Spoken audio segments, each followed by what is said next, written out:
You're in a car at night, window slightly open, street lights passing by. A song comes on, one you haven't heard in years. Nothing in your life changes in the moment, but something inside you shifts. Your chest feels heavier or lighter. You don't even know which. You just sat there, listening, like the song found something you forgot you were carrying. That's where music lives, not just in your ears, but somewhere inside you. Welcome back to Dose of Confidence, your little boost of clarity and courage. Today we're talking about music. We all like music, but we rarely stop and ask why. It's strange if you think about it.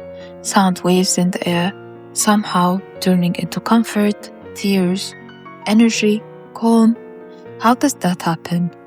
Music reaches feelings you don't have words for. There are emotions that sit below language, a tightness, a longing, a sense that something is missing or ending or beginning. You feel it, but if someone asks what's wrong, you say, I don't know. Music doesn't ask you to explain. It says, just feel this with me. A melody can hold sadness without turning it into a story. A rhythm can carry joy without you having to justify it.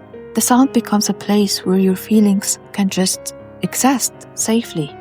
That's why you sometimes play a song on repeat, because something inside you finally feels seen.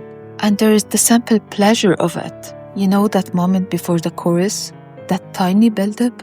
You almost lean forward, waiting, and when it lands, something in you relaxes. Music moves like a breath. Tension, release, expectation, arrival. It's satisfying in a way that's hard to describe, like your mind and the sound are moving together in sync. That's also why music can change your state so quickly. Slow music can settle you. Steady rhythm can help you focus. Loud, fast songs can make you feel strong when your energy is low. You don't always choose music for entertainment. Sometimes you choose it for regulation, to feel more like yourself again. Music is also deeply tied to memory. A single song can take you back years, not just to what happened, but to how it felt to be you then. The room, the person you were with, the version of you that existed in that moment. It's almost unsettling how fast it happens, like time folds for a second. That's because music doesn't just store events in your memory. It stores emotional snapshots, little pieces of your life, still alive in the sound. Music makes us feel less alone. Think about how different it feels to hear a song that matches your mood exactly, especially when you didn't know how to describe that mood yourself, how to articulate your feelings. It feels like someone else has been in that emotional place and came back with a melody. That shared feeling creates a sense of connection, even if you're alone in your room. Even if the artist recorded it years ago. Music is one of the easiest ways people bond, singing together, swaying to the same beat, sitting in silence while the same song plays. It feels much deeper than conversations. Conversations go through thoughts. Music goes around thoughts and meets somewhere deeper, a place where you don't have to agree on ideas to feel close. That's why music shows up in the biggest moments of life. Weddings, celebrations, goodbyes, gatherings, grief, joy. When words feel too small, sound carries the weight. Even our music taste tells a story.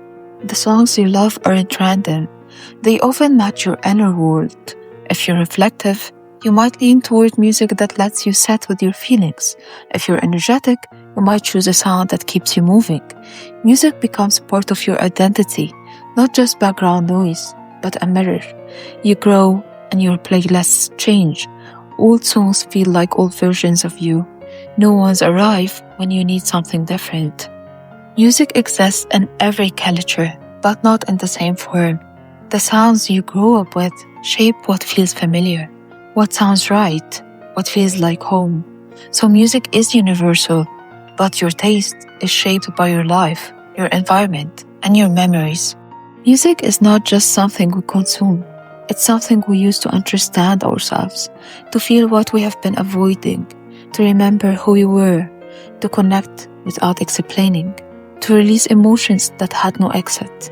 It gives shape to the invisible parts of being human. Music is one of the ways you stay in touch with what you feel without having to turn it into words. And maybe that's why, in random moments, driving at night, sitting on your bed, walking alone, a song can suddenly feel like it touches your soul.